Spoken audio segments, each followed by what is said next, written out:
Hello everyone, welcome back. Now, what we did till now is we have understood when all partners are solvent, what are the steps to follow to solve the question. Also, some of you might have solved the questions actually. I don't know by which way you are going. जैसे कुछ लोग हैं जो पूरा theory complete कर दे फिर practical पे बढ़ते हैं. कुछ लोग हैं हाँ ये पार्ट हो गया थियोरी का, चलो let us go for practical. सब क्वेश्चंस करेंगे उससे रिलेटेड, वापस थियोरी का एक पार्ट करेंगे, वापस उससे रिलेटेड क्वेश्चन करेंगे. तो I don't know which way you are studying, but still what we have completed till now is all partners are all partners are solvent, and what are the steps to follow. Now let us understand if partners are insolvent, what is to be done. ये भी तो देखना पड़ेगा. if partners are insolvent कैसे steps follow करेंगे, जो existing steps है उसमें से क्या क्या change होगा, that we will understand. So first of all, when any of the partner declares insolvent, the partnership firm is required to be dissolved. ये तो हमने देखा है reasons में. One of the main reason is insolvency of partner. तो कोई भी partner अगर insolvent होता है, firm dissolve करना पड़ेगा unless until clearly mentioned in the agreement. तो भी many a times firm तो dissolve करना पड़ेगा. Now, partners liability is unlimited, joint and several. ये भी हमें पता है. पार्टनर का जनरल पार्टनरशिप में liability joint several and unlimited. Thus, deficiency in capital account of insolvent partner or partners is need to be contributed by solvent partner. जो भी insolvent हो गया उसका जो भी deficiency है वो बाकी बचे हुए solvent partners को भरना पड़ेगा. उनको छुटकारा नहीं है. क्यों? क्योंकि अनलिमिटेड तो है ही लायबिलिटी, बट क्या है, जॉइंट भी है और सेवरल भी है. They cannot say अरे मैं तो मेरा लायबिलिटी पे करेगा, पार्टनर अपना अपना देखेगा. You all are one in the eyes of law partnership में. ओके, सो जो भी insolvent पार्टनर का whatever deficiency we have, it is to be borne by the solvent partners. When all partners are declared insolvent, deficiency of partners capital is borne by all creditors of the firm proportionately. अगर सभी partner insolvent हो गए तो बेचारे creditors को हम पूरा payment कर ही नहीं पाएंगे क्योंकि सभी इंसॉल्वेंट है. तो क्रेडिटर्स बेयर करेंगे the deficiency in the proportion. जो भी अपना लायबिलिटीज है, जितना अमाउंट बचा है प्रोपोर्शन में पेमेंट करना पड़ेगा. और क्या, या कुछ नहीं बचा है तो कुछ नहीं मिलेगा उनको. So there has to be some deficiency at the time of insolvency. एक पार्टनर इंसॉल्वेंट हो गया तो उसका डेफिशिएंसी बाकी पार्टनर्स करेंगे. ऑल पार्टनर्स इंसॉल्वेंट हो गए तो उनका डेफिशिएंसी क्रेडिटर्स को भुगतना पड़ेगा. Creditors we will be contributing it in proportionate basis. So let us understand now. Therefore, there are two possibilities on dissolution due to insolvency. क्या दो possibility है? When at least one partner is solvent, एक partner तो solvent होना चाहिए. Suppose आपके question में ए B सी तीन पार्टनर्स है, उसमें से सी बोला इनसॉल्वेंट, तो चलो अच्छी बात है, दो तो सॉल्वेंट है.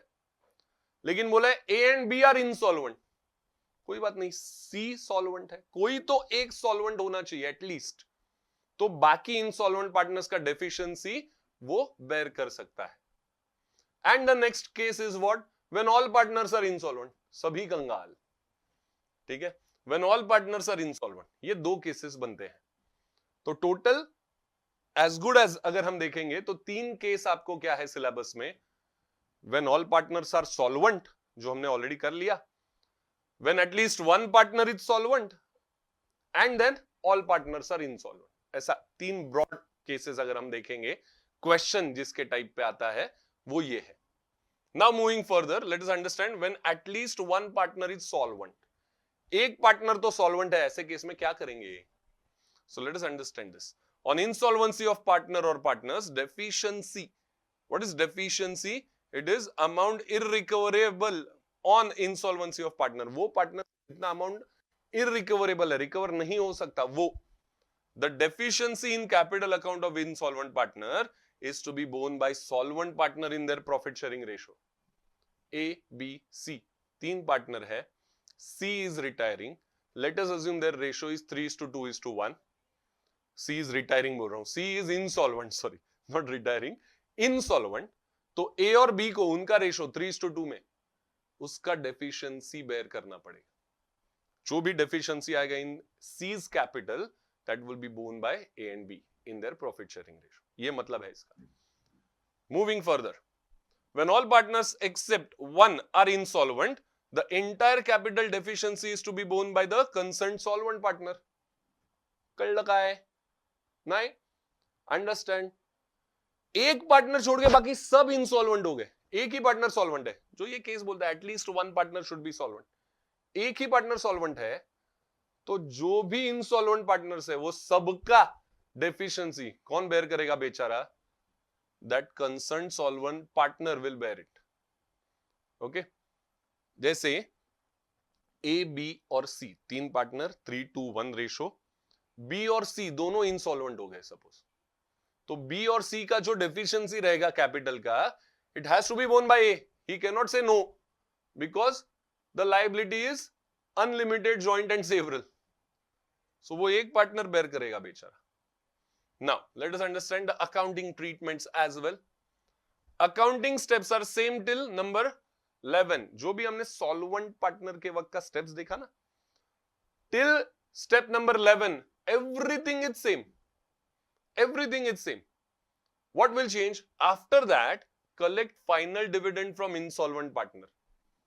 ठीक है, वो bankrupt हुआ है, कंगाल हुआ है, insolvent हुआ है, कुछ ना कुछ तो देगा. If it is mentioned that this much amount is recovered from insolvent partner or by his private estate, जो भी हमें कुछ मेंशन किया रहेगा, अगर ऐसा अमाउंट, ऐसा भी हो सकता है there is nothing recovered from insolvent partner, it is okay, but if there is anything recoverable from him, recover it, that is collect the final dividend. What is that? Final settlement में जो भी मिलेगा उससे, and we have to record the journal entry for the same. So entry would be cash bank account debit to insolvent partners capital account. ठीक है, cash bank account debit to insolvent partners capital account. We are receiving final settlement from insolvent partner if there is any given in question. If nothing is mentioned, you have to assume कि कुछ नहीं मिला, zero, इल, nothing is received, अगर no information is available. If there is any information available about final dividend, take it. Next क्या होगा? Balance after receipt of final dividend is deficiency in capital of insolvent partner. मतलब step 11 तक तो सब same करना है। जो insolvent partner हुआ है उसका कुछ फाइनल डिविडेंड बोला है, फाइनल सेटलमेंट बोला है, तो पहले कर लो, और फिर only insolvent partners column in capital account you have to balance, and that will be borne by whom? Solvent partners. ठीक है, balance after receipt is deficiency in capital account of insolvent partner. So after this what you will do is capital account close करते वक्त पहले सिर्फ insolvent partner का column balance कर लो। Transfer deficiency to solvent partners capital account in PSR between solvent partners.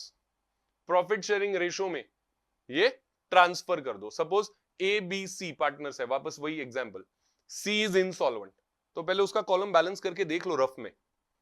Let us assume the amount is 10,000, balance amount. That is to be transferred to A and B in their profit sharing ratio. Let us assume that is 3:2.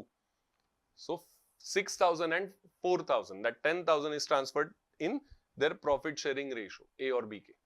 That is what we have to do. मतलब आप total लेके direct 10,000 मत लिख देना C में, वो 10,000 को split करना है A और B में। ठीक है, तो 6,000 and 4,000, that is the balancing figure we have to record. Two separate balancing figures if there are two partners who are solvent. Now moving further, I hope आपको समझ रहा है। अगर ये कैलकुलेशन जो मैं बता रहा हूं टोटलिंग का वो नहीं भी समझे, तो जब क्वेश्चन करेंगे तो सामने अमाउंट्स रहेगा, अकाउंट बना हुआ रहेगा, अमाउंट्स रहेगा, तो you'll understand it. I'll tell you again, remind करवाऊंगा, अरे देखो तब मैंने ये बताया था। काम ही है मेरा, ये करते रहना। Solvent partners capital to insolvent partners capital. Right now, for this moment, what you could do is ये एंट्री याद रखो। ये बाद में मैं बताऊंगा वापस, जब प्रैक्टिकल क्वेश्चन आएगा ज्यादा क्लैरिटी मिलेगा। The only thing I require is ये एंट्री याद रखो, solvent to insolvent, ये वाला एंट्री याद रखो। Now, continue from step number 12, like in earlier questions. Step number 12 से कंटिन्यू करो वापस। मतलब ही if there is at least one partner solvent, एक तो पार्टनर अगर सॉल्वेंट है, बाकी कितने भी इंसॉल्वेंट होने दो, मेरा एक ही काम है, सब स्टेप्स करेक्ट करो। कैपिटल अकाउंट बैलेंस करते वक्त थोड़ा सा सोचो कि पहले फाइनल डिविडेंड ले लो, इनसॉल्वेंट पार्टनर का कॉलम बैलेंस करो, जो बैलेंस आएगा वो सॉल्वेंट पार्टनर्स में बांटो, फिर वापस आगे जैसा था वैसा ही करो, कुछ चेंज नहीं है। देखो सेम टू सेम, बस इतू सा चेंज है, इनसॉल्वेंट पार्टनर का कॉलम बैलेंस करने का चेंज। वो प्रैक्टिकली मैं वापस आपको बताऊंगा ही। आई होप एटलीस्ट कुछ तो आपको इसमें समझा है, जो भी हमने एंट्रीज की, at least that you can understand. और फिर आगे बढ़ते हैं, क्वेश्चन सॉल्व करते हैं, तो और क्लैरिटी मिलेगा। Okay, so here ends our this module. अभी और एक मॉड्यूल बाकी है थियरी का, कौन सा? When all partners are insolvent. तब तो मजा ही मजा है, सभी कंगाल। लेकिन वो अगले मॉड्यूल में देखते हैं। तब तक जितना पढ़ा है उसका प्रैक्टिस तो करो। Keep on practising guys.